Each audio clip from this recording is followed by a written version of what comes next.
세상에서는 종종 평범해 보이는 일상들이지 않습니까? 우리가 매일 겪기 때문에 우리가 매일 먹는 밥, 매일 마시는 공기 특별하게 느껴지지 않는다. 그러나 이것이 없으면 우리의 생명이 유지되지 않는다. 우리가 그렇게 또 지난주에도 그런 말씀을 나눴습니다만 세상에서는 종종 평범해 보이는 일상들이에요. 그러나 그 일상의 이면을 우리가 한 번 더 볼 수 있다면 또 그 일상들에게 담겨져 있는 의미를 우리가 다 헤아려 알 수 있다면 정말 그 인생의 순간들을 특별하게 살 수 있을 것이라 저는 생각합니다.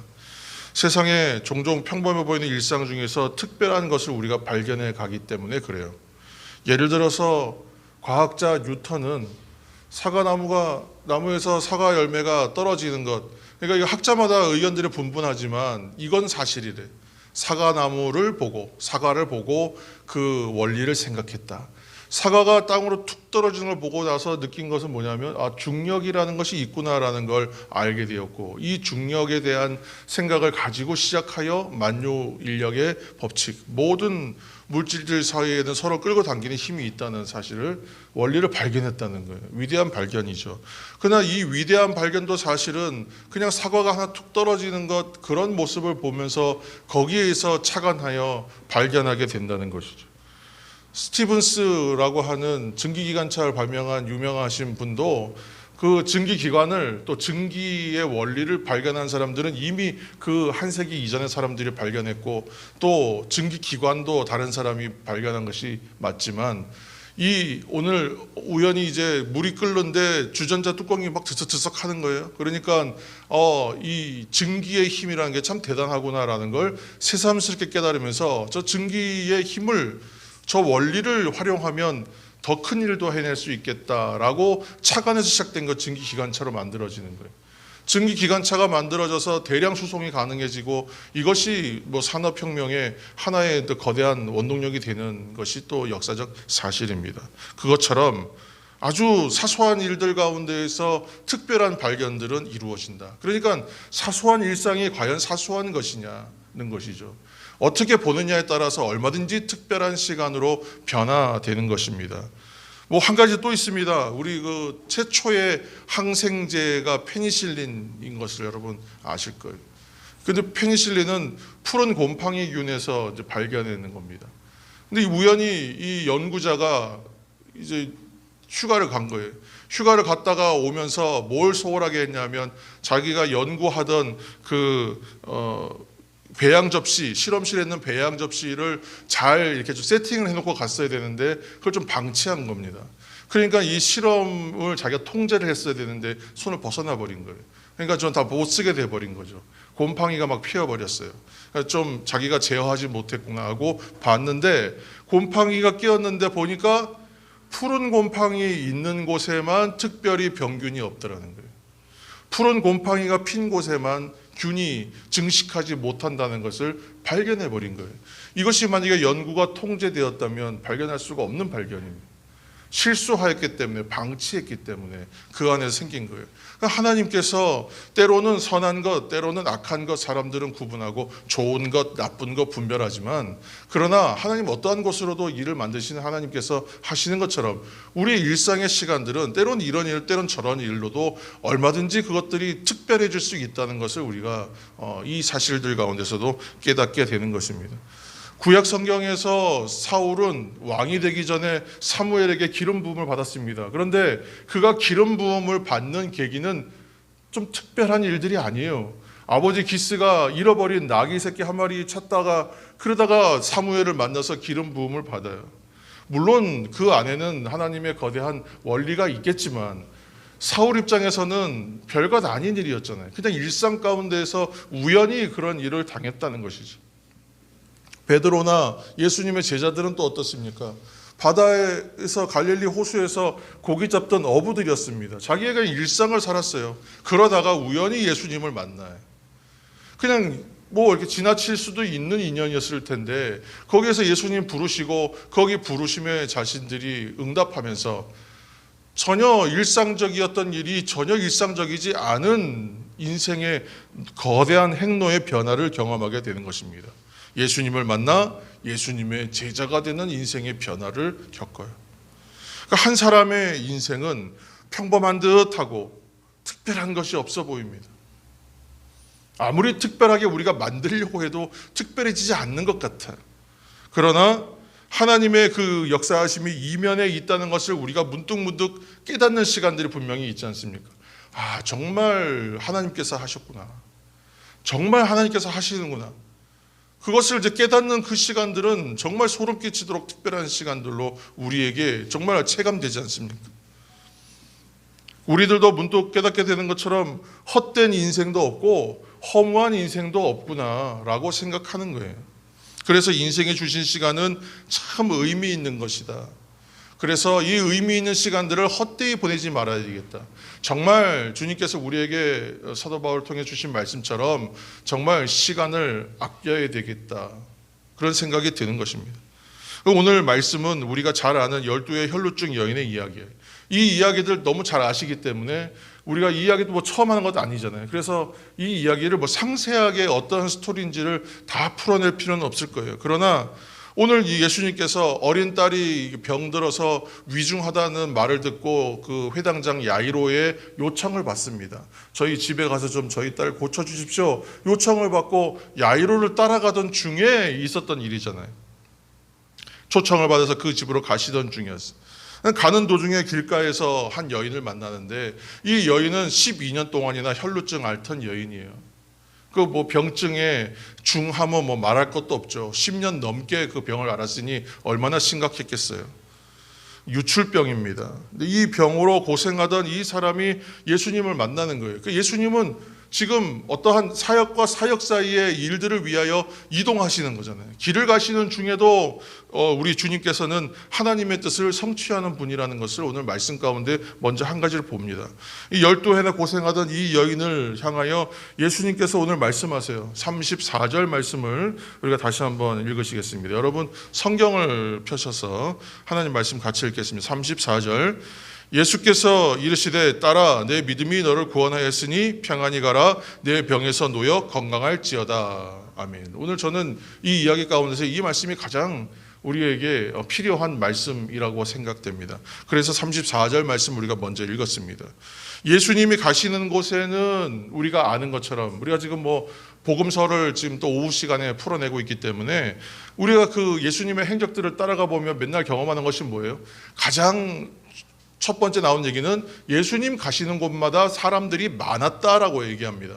정말 인기가 많으셨고 예수님의 행적을 따라가는 사람들이 정말 많았다는 거예요. 그래서 항상 그 말씀 가운데 보면 큰 무리가 있었다. 뭐 사람들이 무리들이 몰려와서 에워싸서 밀었다. 뭐 이런 얘기들이 꼭 나옵니다. 사람이 많았다는 거예요. 오늘 이제 말씀 가운데 보면 24절 말씀 보시면 큰 무리가 따라가며 에워싸 밀더라. 그래서 사람들이 많았다는 거예요. 지금 이제 회당장 야이로의 집으로 가는 길에도 큰 무리가 따라가면서 사람들이 그냥 북새통처럼 몰려들어서 같이 갔다는 거예요. 근데 오늘 주님 말씀 가운데 이 많은 사람들을 향하여 주시는 말씀은 한 절도 없어요. 여러분, 지금 예수님과 함께 정말 많은 사람들이 몰려 있거든요, 여러분. 그런데 이 무리들을 향하여 주시는 말씀은 없다는 거예요. 오늘 주님께서 주시는 말씀은 한 사람을 향한 말씀이에요. 큰 무리로 불리는 많은 사람들 가운데에서 오직 한 사람, 바로 12해 혈루증 앓던 여인. 사람들의 외면, 따돌림, 무시, 부정하다고 여겨졌던 그 사람, 한 사람에게 집중되어 있습니다. 이 사랑하시는 주님께서 특별히 주님의 옷자락 만진 여인에게 내 믿음이 너를 구원하였다. 놀라운 축복을 주시는 거거든요. 오늘 이제 이 말씀을 뭐 우리가 이제 어떻게 풀어가느냐에 따라서 또 우리에게 각자의 또 주시는 스펙트럼이라 색깔들이 어떻게 나타날지 저는 뭐 상상도 추측도 못하겠지만 이 시간 성령께서 이 똑같은 말씀 한 절을 듣는 우리들 가운데에 각각의 하나님께서 놀라운 색깔의 은혜로 여러분 부어주시기를 예수님은 축원합니다. 사랑하는 여러분, 오늘은 예수님 곁에 있었던 큰 무리와 이 한 여인을 비교합니다. 진정으로 구원에 이르는 믿음과 더 나아가서 주님의 능력을 체험하는 믿음이 무엇인가? 그것을 다시 한번 새겼으면 좋겠어요. 그러니까 진정으로 구원에 이르는 믿음과 주님의 능력을 체험하는 믿음에 대해서 오늘 나누려고 합니다. 이 말씀 가운데 영적인 교훈과 은혜를 받기를 다시 한번 축원합니다. 첫 번째로 무리와 여인은 차이가 있죠. 왜 다르겠습니까? 목적이 달랐다는 거예요. 목적이. 여러분, 목적이 다릅니다. 이 성경은 예수님 가시는 곳마다 몰려드는 사람들이 큰 무리를 이뤘다, 사람들이 많았다라고 증언했다 그랬죠. 사람들이 많았기 때문에 오병이어의 기적도 필요했고, 사람들이 많았기 때문에 칠병이어의 기적도 필요했던 거예요. 무리를 불쌍히 여기시고 무리를 긍휼히 여기셔서 그들이 기진할까, 그들이 먹을 것이 없어서 너무 힘들지는 않을까, 그래서 무리들을 불쌍히 여기시면서 기적을 베푸시는 장면도 분명히 있습니다. 그만큼 사람들이 항상 많았다는 거예요. 예수님을 보고자 해 사람들이 몰려들었어요.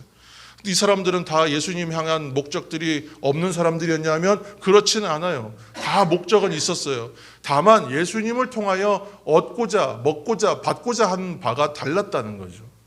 목적이 달랐다는 거예요. 이적을 행하신다는 소문에 따르는 사람들도 있었고요. 또 정말 마음을 감동시키는 그러한 말씀이 있다는 것을 들으면서 또 그 말씀을 듣고자 하여 따르는 사람들도 있었고요.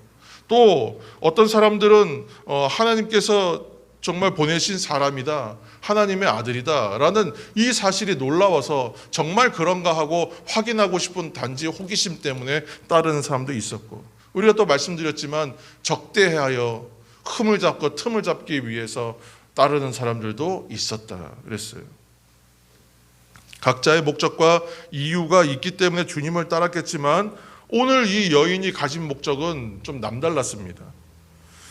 혈루증 여인은 사람들이 간다고 해서 호기심 때문에 주님 보러 온 게 절대 아닙니다. 큰 결심이 필요했어요. 무언가 볼거리나 먹거리 찾듯이 시장 우리가 구경하듯이 호기심 찾아 나선 것 절대 아닌 것이죠. 여인은 분명하게 해결해야 될 자기의 문제가 있었어요. 우리가 문제가 있다고 하는데 정말 우리가 이 문제를 해결하지 않으면 정말 나는 이 문제를 해결하지면 안 되겠다라고 여러분 결심되는 문제들이 있었을 때는요, 우리 자세와 태도가 더 달라지지 않습니까?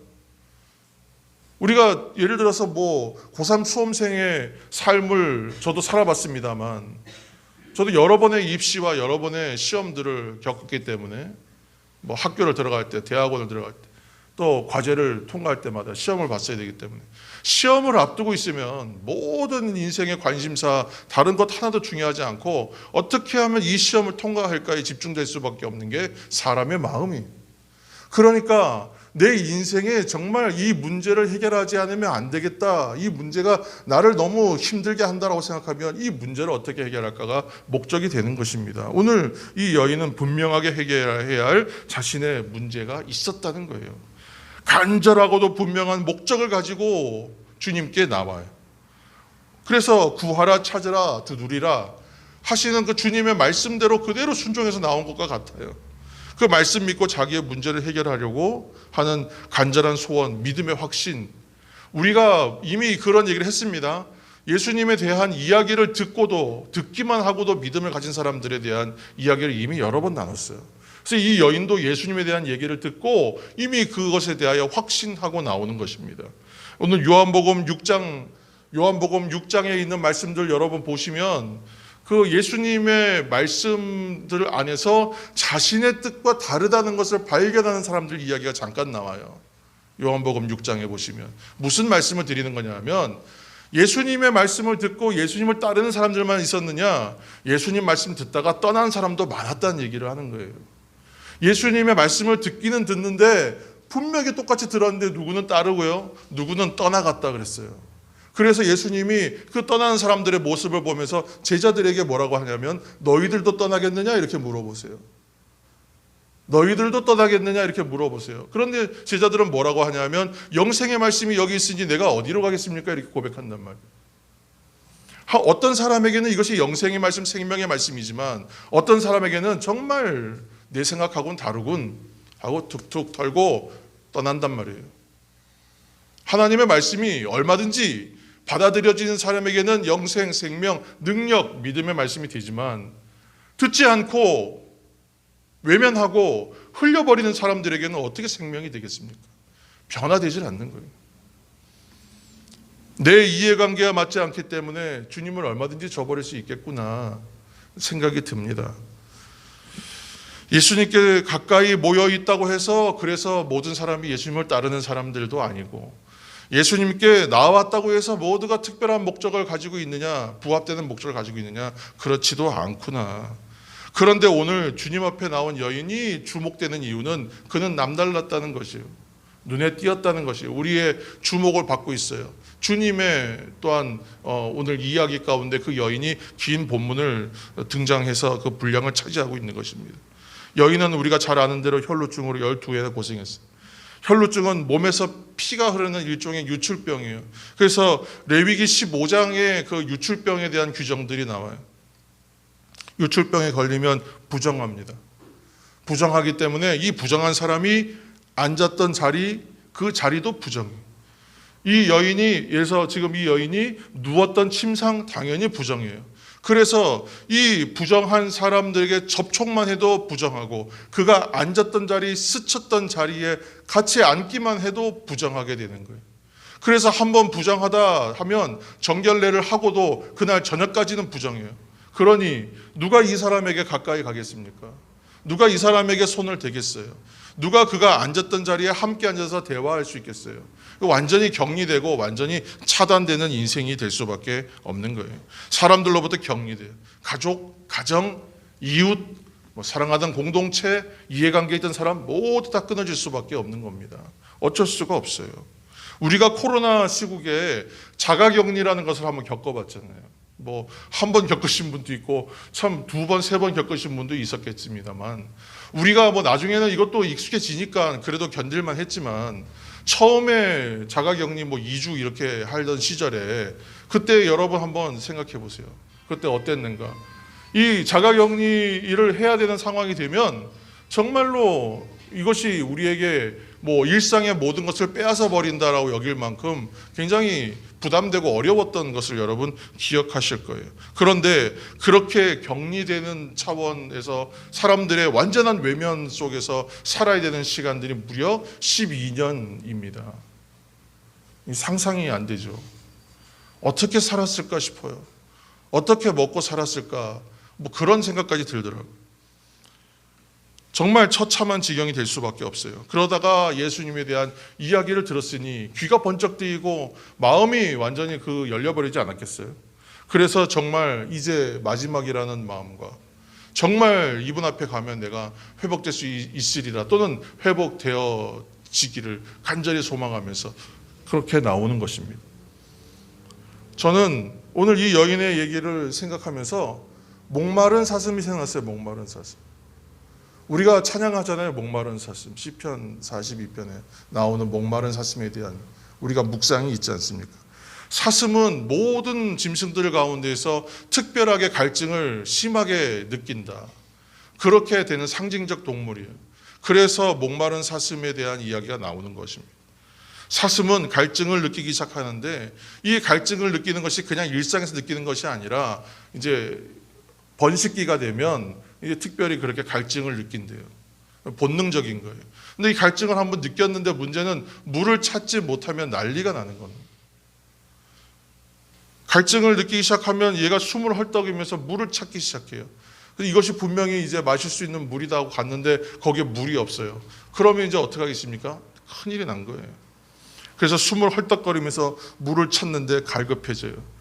이때의 사슴이 찾는 것은 물이지만 그가 찾는 것은 물이 아니라 생명을 찾는 거예요. 물을 마시지 못하면 죽습니다. 그래서 물을 찾는 이 갈급함은 생명을 찾는 갈급함이다. 그래서 목마른 사슴이 신의 물을 찾는다라는 표현이 우리들의 이야기라고 그 시편은 고백하고 있는 것이죠. 물이 없으면 죽기 때문에 살기 위해서 사력을 다하는 갈증이에요.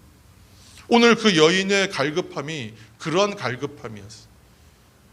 마시지 못하고 않으면 죽을 수밖에 없기 때문에 물을 찾아 생명을 찾아야 되는 갈급함이에요. 오늘 예배로 함께 하신 성도 여러분, 우리가 오늘도 이 주일이 그냥 오늘 주일이기 때문에 주일은 그냥 예배하는 날이기 때문에 당연히 예배 드리러 나온다. 여러분 그렇게 생각하고 나오셨습니까? 오늘 단지 주일이기 때문에 내가 그냥 일상 포기하고 오늘은 그냥 이곳에 있겠다. 여러분 이렇게만 생각하시고 오셨습니까? 사랑하는 여러분, 우리가 그렇게 그런 마음으로만 오진 않잖아요. 저는 오늘 저와 여러분이 이 여인처럼 정말 간절한 마음으로 내가 정말 예수님 만나야 되겠다. 예수님 옷자락이라도 내가 스치고 만져야겠다. 그 옷자락이라도 한번 붙잡아 봐야 되겠다. 그런 옷깃이라도 만져야겠다는 마음으로 예배 드리시기를 이 시간 예수님 이름으로 축복합니다. 우리가 정말 그렇게 예배하면요. 우리가 그렇게 정말 예배하면 우리의 예배가 신령과 진정을 다하는 예배예요. 정말 영과 진리로 드리는 예배가 되게 하여달라고 기도하지 않아도요. 그 예배는 그런 예배가 될 수밖에 없는 거예요.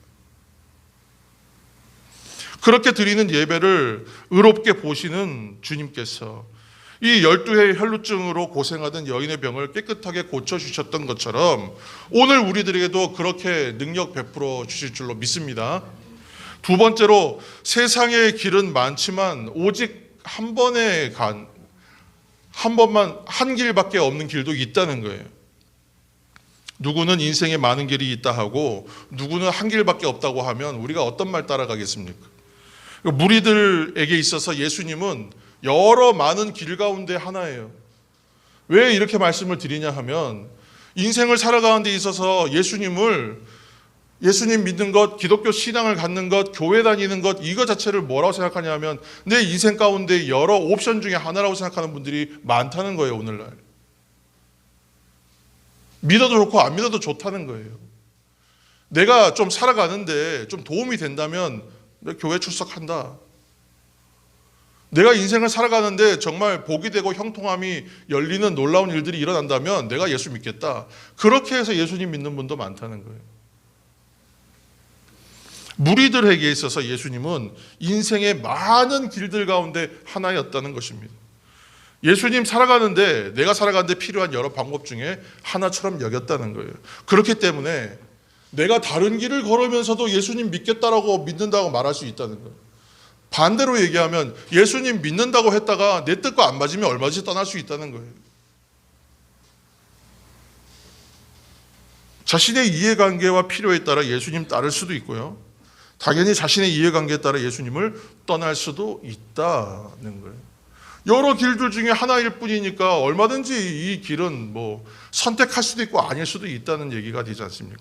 그러니까 열심히 따르기도 했다가 또 자신의 이해관계 안 맞으니 떠나버리는 거예요. 예를 들어서 대표적인 예수님 제자 중에 가룟 유다는 열심당원이라 그랬죠. 젤롯당원이라 그랬잖아요. 열심당원들은 일종의 하나의 혁명을 일으키고 어떤 그런 독립을 꿈꾸는 사람들 아니었어요. 민족의 해방을 꿈꾸는 사람들. 그러니까 예수님 보니까 얼마나 좋습니까? 예수님 오시면 그냥 많은 사람들이 군중들이 구름처럼 몰려들어요. 예수님 한 말씀만 하시면 다 들고 일어날 것 같아요. 기적 한번 베푸시고 오병이어 기적 한번 베푸시고 나를 따르라 그러면 큰일이 금방 일어날 것 같았거든요. 그런데 지켜보니까 예수님 어때요? 예수님 하시는 일이 자기 뜻과 맞지 않는 거예요. 그러니까 어떻게 했겠습니까? 예수님 가시는 길이 자신의 길과는 다르다라고 여겨버렸어요. 그리고 나니까 예수님 가치가 없어요. 은 30이라도 받고 팔면 그게 이득이겠어요. 사람들은 그렇게 자신의 이해를 가지고 자신의 길을 자기가 선택한다고 여기며 삽니다. 그래서 그것이 생명의 길인지도 모르고 이것이 내가 살아날 수 있는 방법인지도 모르고 내가 선택한다고 여기기 때문에 내가 놓을 수도 있다는 거예요. 얼마나 위험합니까? 엘리야 선지는 이런 모습을 보고 너무너무 분노했잖아요. 그래서 백성들에서 너희가 어느 때까지 둘 사이에서 머뭇머뭇하려느냐. 하나님 믿는 신앙과 바알 신앙 앞에서 왔다 갔다 하는 사람들 보면서 자신의 선택에 따라서 이것도 선택하고 이것도 선택하고 그들은 하나님도 믿고 바알도 믿겠다는 사람들이었어요. 하나님 믿는 신앙도 중요한 거고 좋은데 바알도 믿고 싶은 거예요. 세상의 풍요, 다산의 축복 받고 싶다는 거예요. 그러니까 분노하셨죠. 엘리야 선지가. 사랑하는 여러분, 오늘 혈루증 여인은 자기 앞에 펼쳐져 있는 여러 갈래의 길들 가운데 선택한 사람이 아니에요. 모든 길을 어떻게 보면 그게 은혜입니다. 모든 길을 선택해 봤는데 거기엔 생명이 없었어요. 이제 하나 남은 거예요. 어떻게 보면 이게 은혜입니다. 더 이상 선택할 길이 없어서 주님밖에 못 보는 것도 은혜라고 저는 생각해요. 여인이 오늘 이 주님을 발견하고 주님이라 앞으로 나오는 이 길을 이제 선택하는 거예요. 오직 한 길밖에 없었다는, 오직 한 분밖에 없다는 걸 알았다는 거예요. 그래서 그냥 그 이분의 고백은 오직 한 길이시요 오직 한 분이신 예수 그리스도가 되어버린 거예요. 얼마나 은혜입니까? 그래서 인생의 유일한 길이라는 것을 확신하면서 예수님 앞에 나와서 그 옷자락을 붙잡아 버린 거예요. 여러분, 과학에서는요, 과학이 발전해가는 과정을 보면 수많은 가설들을 생각해요. 가정을 생각해요. 이렇게 하면 될 것이다라는 가설에서, 가정에서 출발하는 거예요. 그래서 수많은 실험을 거쳐요. 그 실험이 한 번에 성공하겠습니까? 제가 알기로는 한 번에 성공하는 실험이 얘는 절대 없습니다. 수많은 실패를 거듭해서 가설을 하나씩 하나씩 확인해 가면서 과학은 발전해 왔어요. 수많은 실패와 시행착오를 겪어요. 가설과 실험을 반복하는 거예요. 그래서 오늘날은 그 수많은 실패와 그 가설과 증명 가운데에서 만들어져서 우주여행까지 하는 시대가 되었지만 99.99999%의 확률로만 과학은 사실로 존재해요. 여러분 아십니까? 이 모든 일들은요 100%라는 것이 없어요. 우리가 뭐 드라마에 흔히 보는 유전자 검사 이렇게 하면 분명히 엄마와 아빠와 자녀인 건 분명한데도 거기 증명해 보면 99.999% 확실해요. 이렇게 나와요. 그러면 맞다라 그러고 이게 사람들은 이 정도면 맞는 거라고 얘기해요. 그런데 100%는 아니라는 거예요. 사람이 하는 일들과 사람이 하는 과학은요 완전한 100%가 없습니다. 그래서 우주 여행이 안전합니다. 정말 안전합니다. 안전하게 달나라 갔다 올 수 있습니다. 그렇게 얘기해도요 사고가 나는 거예요. 그러나 하나님은 천지를 창조하시면서도 이렇게 한번 만들어보고 저렇게 한번 만들어봐야지 가설을 세우고 만드시지 않으셨어요. 하나님께서 천지를 창조하시면서 한번 만들어보고 이건 좀 별로네 다시 만들어야지 하고 수정해서 만드시지 않으셨어요. 하나님께서 하시고 주님께서 하시는 일은 단번에 한 번에 완전하고 완벽하게 만드시는 일이에요. 주님께서는 그렇게 하실 수 있다는 것입니다. 세상 사람들은 자신이 만들어 놓은 99.999%의 길은 신뢰하면서 100% 완전하신 분을 믿지 않는다는 것이죠. 자신이 갈 수 있는 여러 길 중에 하나로서 예수님을 바라보고 여러 가지 가능성 가운데 하나의 방법으로 놓고 따랐지만 이 여인은 달랐다는 것이죠. 여러분들도 다르잖아요. 여인처럼. 그렇게 달랐어요. 우리는. 이곳에 있는 여러분들은 이 여인처럼 예수님만이 유일한 방법이 유일한 길이요 구세주라는 것을 확신하고 예수님을 찾아오신 분들인 줄로 믿습니다. 아멘이십니까? 아멘입니다. 오직 예수님만이 길이고 진리고 생명이라는 것을 확신했기 때문에 여러분들과 제가 오늘 이 자리에 있는 것이죠. 저는 이 자리에 있는 것 자체가 오늘날 시대에는 믿음의 길을 걷고 있는 사람들의 증거라고 확신합니다. 예수님만이 나의 인생의 길이요 진리요 생명이라고 생각하고 확신 가지고 주님을 따르는 여러분들의 삶 위에 주님의 능력의 역사가 충만하시기를 축원합니다. 지금도 유명하더라고요. 제가 알아보니까 그 호화 여객선으로 유명한 뭐 1세대, 2세대, 3세대 요즘에 그렇게 뭐 나눠진다고 합니다만 지금 이제 제가 말씀드리는 퀸 엘리자베스 호라고 하는 여객선이 있는데 오늘날은 이제 크루즈의 개념으로 바뀌었죠. 근데 이 배가 처음에 시작됐던 것은 1940년도라고 해요. 1940년도에 만들어진 여객선이 그러면 2차 대전 때도 운행이 되었느냐? 운행이 되었대요. 전쟁통에도 운행이 되었다고요. 그런데 전쟁 중에 그 대서양을 통과해서 영국에서 뭐 뉴욕이나 이런 곳으로 가겠다고 했을 때 이거 얼마나 적군에게는 좋은 표적이 됐겠어요. 그러니까 이 여객선이 출항할 때마다 이 대형 여객선이고 호화 여객선이고 정말 많은 물량을 가지고 있으니 이거 위험하단 말이에요. 공격받기 쉽고 너무 취약하다 방어에. 그래서 항상 문제가 있었는데 운행에 주의가 필요했는데 그 영국에서 여객선이 출항할 때마다 해운 당국에다가 요청을 하면 그때마다의 약간의 변동된 항로를 줬다는 거예요. 항로 지도를 줬다는 거예요. 그러면 이 항로 지도를 주면서 주의사항이 노티스가 딱 붙어요. 밑에 주의사항이 뭐냐 하면 절대 항로로만 가시오예요. 절대로 항로로만 가야 된다. 어떤 일이 있어도 항로로만 가야 한다. 변동하면 안 된다. 이렇게 했다는 거죠. 그리고 이 말을 할 때는 태풍이 와도 그러면 변동하면 안 된다라고 했다는 거예요. 지정된 항로로만 가야 합니다.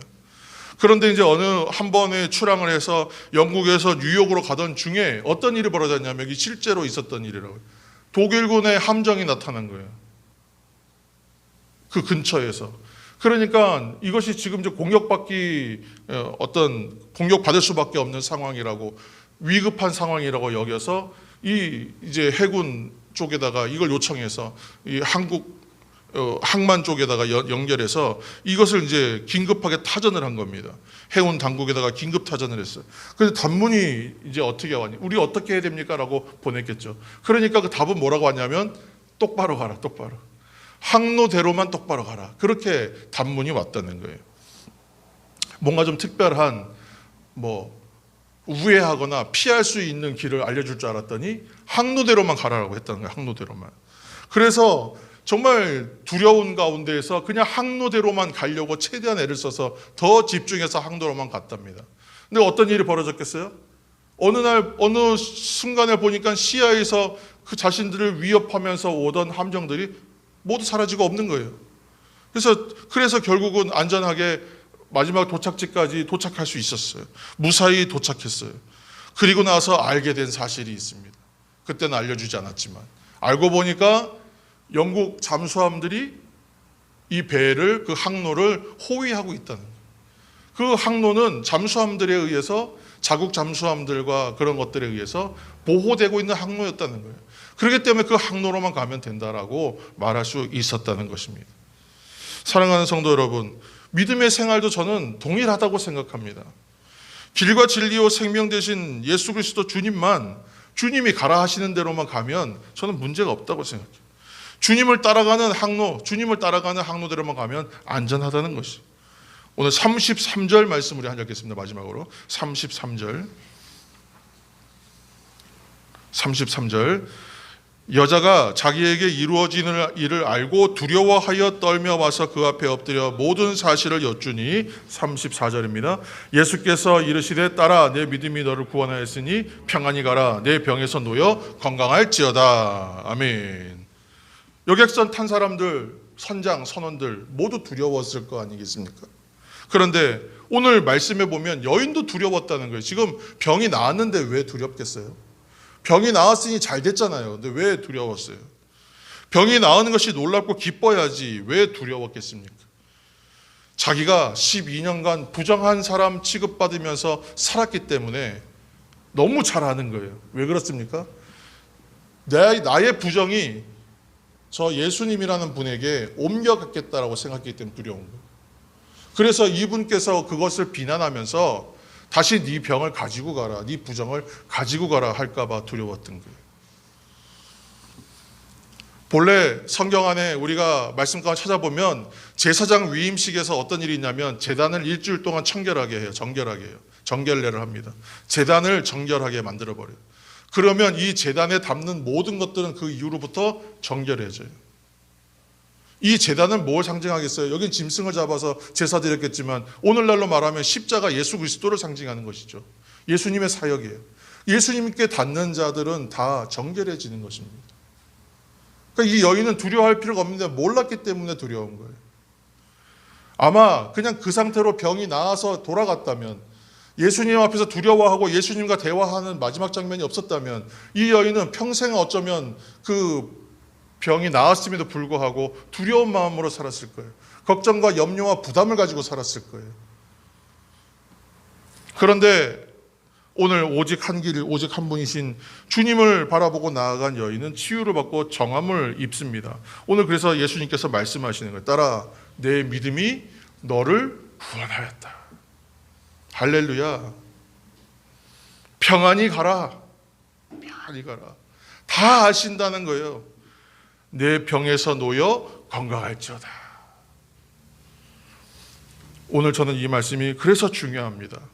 믿음으로 구원된다는 확인을 주세요. 그리고 주님 앞에 나가면 두려움과 수치와 모든 부정함이 정결하여진다는 것을 말씀해 주세요.